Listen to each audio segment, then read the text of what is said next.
Getting there. Hi, Saffron. Nice to see you. Hello. Nice to see you. Thanks for having me. Yeah. Just for the viewers, I'll let everybody know that we met in June this year at the Women Only Wellness Gathering, and we're both taking part again next year. It's such a lovely group of ladies, isn't it? And it's so supportive, regardless of whether you've been a therapist for years or you're just stepping out into becoming a facilitator for groups. And I Or really, if you're not a facilitator and you just want to go and enjoy all the workshops, it's so lovely. I'd recommend it to anyone.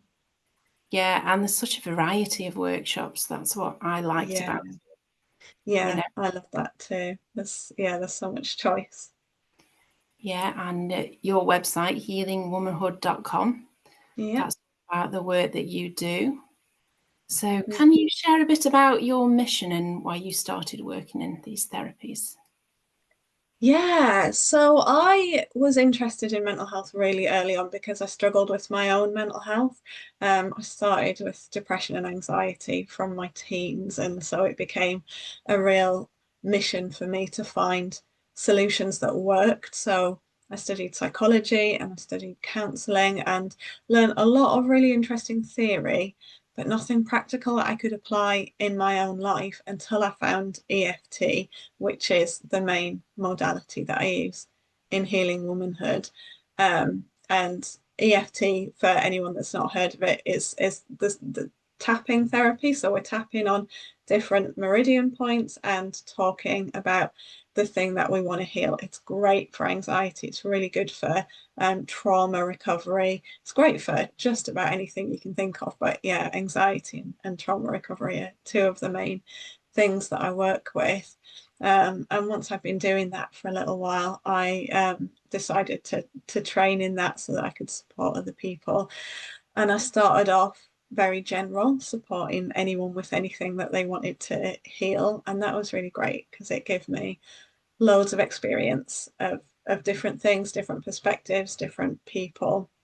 And as I was doing that work, I started to realize that the things that I was most passionate about was supporting women. And I noticed how conditioned we are to be small and be quiet and to not be ourselves and to fit in what is really still a man's world. It's, we're working now and we're involved in the world in much better ways than historically we have been, but the the structures in our workplaces, and we were talking before we started the recording about full-time hours and part-time hours, the whole 9 to 5 Monday to Friday thing is built for a person that's got a free domestic support staff. And yeah, we don't all have them. Well, nobody's really got that now. um, so yeah, I've gone off on a bit of a tangent, but we have a lot of conditioning around what we can do and what we can't do. We also experience a lot of trauma in our lives, and EFT can really shift those things in such an amazing way that can help women really remember how powerful they are and how magical and amazing they are. And when we sort of reassess that vision of ourselves, we show up in the world in a completely different way. We have different expectations of how we're going to be treated. We have different expectations of what we can achieve. And yeah, amazing things happen. Yeah, I find it works really well with alongside other therapies, and it's shifting subconscious blocks. And when I did my EFT training, there were some people from Iraq that were working with soldiers and they had Mm. PTSD. So it's really spread, I think, particularly over the last 20 years or so, that people know. Some people call it tapping as well, don't they? And Yeah. It's often called tapping. yeah, Yeah, I think it's some of the best results that we have with tapping and with EFT are on veterans and PTSD from those kinds of situations, from like being at war. And I feel like there's a real application of that with the traumas that, other kinds of traumas. So I work with a lot of people that have experienced sexual trauma or domestic violence. And so that can manifest as PTSD. It can manifest as complex PTSD, it can manifest as just, undiagnosed trauma symptoms. And yeah, EFT is as effective with those kinds of traumas as it is with the war zone kind of ones. So it's, Yeah, yeah. and especially for people who are wanting to avoid becoming, addicted to antidepressants and things, this is such a great natural alternative with no side effects. Absolutely. And it can work great alongside medication. And I think sometimes, especially like in our world, that we might encounter a lot of people that just don't want to do medication. And that's great. And the holistic therapies can really help. And some people are in a situation where they just need the medication to get them to a level where they can do the work that can then get them off the medication again. So it sort of changes the role of medication as a short-term facilitator of healing rather than a long-term crutch is what it can sometimes become, can't it? Yeah, so So it's still accessible for people who are actually taking antidepressants at the moment, isn't it? So it is absolutely, and I think for me it's really important not to pass any judgment on that, because we can be so judgmental of ourselves if we choose to take medication or whatever routes we need to go down. Nobody needs any more judgment on that. I think we do what we need to do to feel okay in our lives and to manage. So yeah, it can work with medication or without medication. and how do you find that working with EFT and your other therapies that's personally helped you in your own growth and finding your purpose? Yeah, so I kind of touched on that with my own mental health things. Um, but it helps me every day. It definitely helped get me out of that major anxiety. But anxiety, we see it as a disorder, but it is an emotion, and we all experience a bit of anxiety sometimes. So I do find that like EFT is immensely helpful anytime that I'm feeling a bit anxious about something. And it really helps me shift my beliefs. So to go from I sort of grew up in a world where everyone had a job. I didn't grow up in a world where people ran businesses, really. I might have known one or two people that ran businesses, but the aim was to have a job. So that was my conditioning. You grow up, you do your studies, you get a job. Um, and so making that shift from employment to self-employment, I did a lot of tapping during that time to adjust the way that I see myself. So it was things like it's okay to be paid before I've done the work, and it's okay to be paid in sort of little bits throughout the month. And it's okay that I'm setting my prices and nobody's saying this is how much you're worth. All of those little beliefs that you don't realize that you have until you make that shift. It's really interesting to notice those come up. But yeah, I love EFT for shifting beliefs. It takes more work and it's not as quick as getting rid of a headache, but it can make massive changes in your life. So it's helped me incredibly in that way. Yeah, and it's so accessible for, even things like phobias. You can work with somebody who's got a fear of flying and they can actually do the tapping themselves on the plane. So it's, This Yeah, this is one of the things that I really love about it, is that I'm sort of teaching the technique and clients can take it away and use it by themselves. And it's the empowering nature of it. It doesn't foster kind of dependency on me as the therapist. Like I'm giving people tools that they can take away and use themselves. And there are situations where you want a therapist. There are situations for me where I want a therapist where something's quite big and I feel like maybe I'm not seeing every angle of this, or I'm tapping on it by myself and it hasn't quite shifted, and then I'll go to my own EFT practitioner and work on it. But there's so much that you can do by yourself, and that realization of, oh, actually I've got more power than I thought I had, and I don't have to go and get help from someone else. I can do this myself. That's therapeutic in itself, isn't it? Realizing our own power to make changes in our lives. yeah, definitely. One of my first hypnotherapy teachers, he used to say, you can easily move a chair on your own. if you want to move the table, you need somebody else to help you do it. So Yeah, same, that's a really good analogy. it can be so versatile and be used, in different stages of your life as well. Yeah. Particularly, I'm perimenopausal at the moment, and have you found it useful to use EFT or other therapies for that? Yeah, absolutely. So, two of the biggest things in menopause are mindset and nutrition. So, I can't do much about nutrition, but mindset, EFT is like an amazing thing for shifting that. And menopause is so affected by, or I mean, it's affected by our genetics and what experience our person that gave birth to us had, but it's also affected by the experiences that we've had through our lives. And it's a time when a lot of trauma again can resurface as physical symptoms. So EFT is brilliant for that. If you're going through menopause and having a hard time, I would say, yeah, get an EFT practitioner, get a good nutritionist. Those are the two things that are really going to help. And with both of those things, it's also be willing to put some work in, because a nutritionist can tell you what to do, an EFT practitioner can teach you the technique, but you've got to do it.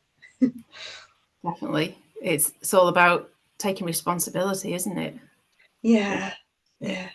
And I think that's very much the perspective that I come from. Like, recognize what you can do to make changes in your life. Are there any other great success stories that you'd like to share?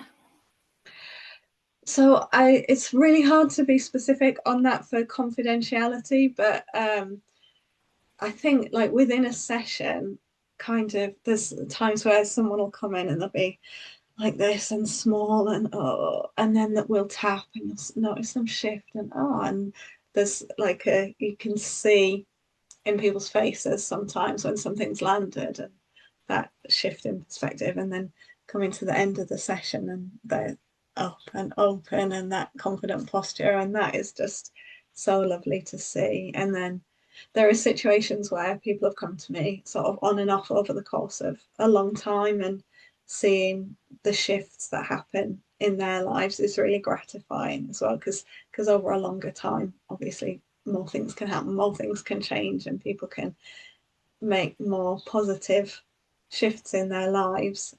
So that's amazing. I think just particularly the women that come to me with trauma, it's such an absolute honor to be part of that journey, to be trusted, to hold that, and to help them to shift, and the courage and the bravery that they show in in addressing what's happened and coming to terms with it and accepting, and then being able to integrate that. It's not kind of put it behind you, it's all gone. It's kind of integrating that experience into your life and allowing it to be part of who you are without overwhelming who you are.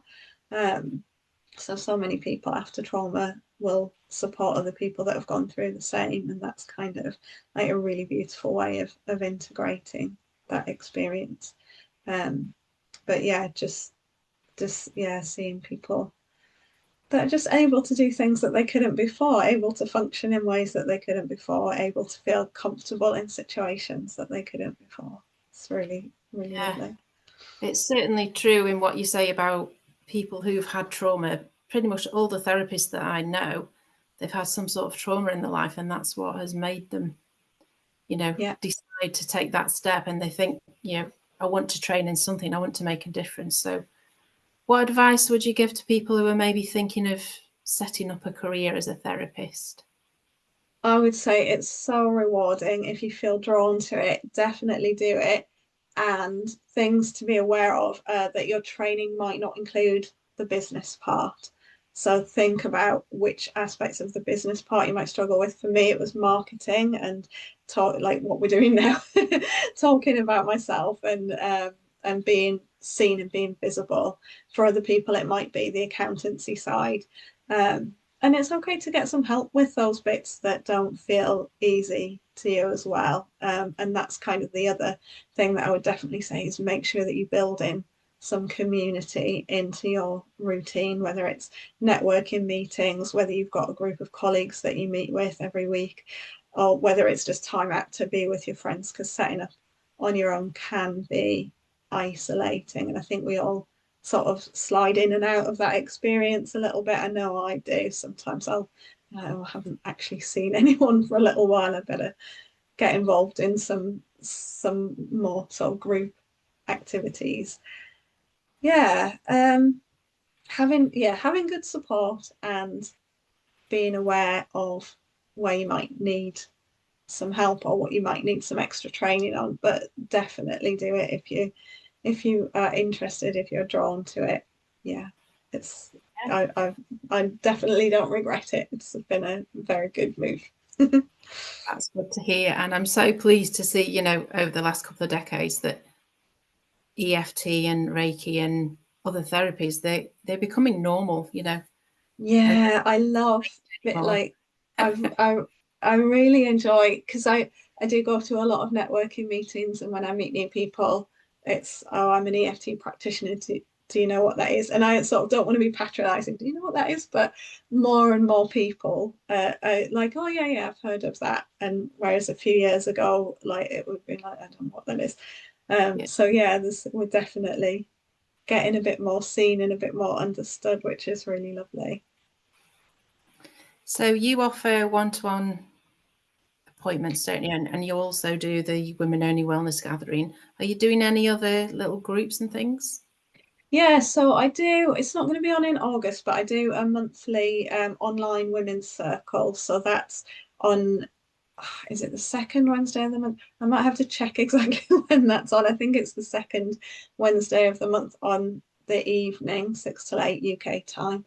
Um, and we gather online on Zoom, and we have a lovely meditation, and then we sort of chat about either what came up in the meditation or what's going on in our lives, and then we'll do some tapping together as a group. Often when we chat as a group, themes come out, so like lots of people will be going through similar things, which is always amazes me, but that is, yeah, just the way things work, isn't it, often. And so we'll tap on whatever feels most present for the group. And then yeah, we finish with a bit more chat, and sometimes we do a bit of like self massage with the hand cream on, and just do some mindful like self touch of our hands, which is really nurturing. So yeah, so there's that. If you've So that's often, it's kind of people that have been clients, or people that are interested in the work but they don't have anything pressing they want to work on now, or people who are current sort of one-to-one clients. And then for the one-to-one sessions, I offer a free call for that, so you can just chat and find out more about that. And often people start with a block of 6 sessions, to get started, and then see what they want to do from there. Great. So if people are thinking of coming to the Women Only Wellness Gathering next year, the in-person one, I mean, it's a community that's there all the time throughout the year, but the in-person is every year in June. What can people expect from your workshop? Oh, well, this year we did EFT for radical self-acceptance, which is one that I really love. I can't, obviously, June is a way off. We're in July now. Right. So I can't say that I've finalised exactly what I'm going to do, but I may well do that one again, which is a look at any parts of ourselves that we don't really like. So it can be self-sabotage parts or habits that you're not too keen on. And we tap on that as a group. We tap to bring love and acceptance to all of our parts, and to bring an understanding that all of our parts, no matter how much they seem to be spoiling things, are just trying to keep us safe. So that can be a really powerful one, and I think that might be what I'll bring again to Women Only Wellness. Yeah, definitely. I think I clashed with you last time, so I didn't get to come to yours. But Oh, yeah, it's tricky, isn't it? Because but if you haven't been to Women Only Wellness, there are about, is it about 10 people on at the same time? So you've really got to make your choices about about who you're gonna go to, and yeah, you don't get to go to the ones that you clash with. It's good that you've got, if you miss somebody, you've got the opportunity to do an online event with them as well and different things. So it's, yeah. Yeah, I think it's a great place to connect with people, and yeah, when you because there's kind of time in between being the full weekend, you get to chat to the people that you've missed, and yeah, it's good. It's a lovely atmosphere, really nice. It's a really nice vibe. I just went for the day this year, but I'm definitely going to do the full weekend next year. Yeah, as well. And for a facilitator, you do your 1 hour workshop, but then you're free to do everybody else's workshops, and Yeah, it's it's a good. nice balance. It is. It's a lovely balance. Yeah, it's a really great event. Have you got any final messages for our viewers? Um, I don't know if I have. Yeah, if you don't know tapping, learn tapping. It'll help you in so many areas of life. Obviously, it doesn't resonate for everyone. There's nothing that resonates for everyone, but you've got nothing to lose by finding it, and giving it a go. And yeah, come along to Women Only Wellness, come along to whatever events that you can get to find out about what therapies work for you. It's about finding out what works for you, isn't it, really? Um, and yeah, thank you very much for having me. Thanks a lot, and I'll pop all your details and the websites in the link below. So great to chat. Brilliant. Thanks Oh, very much. lovely chatting to you. Thank you.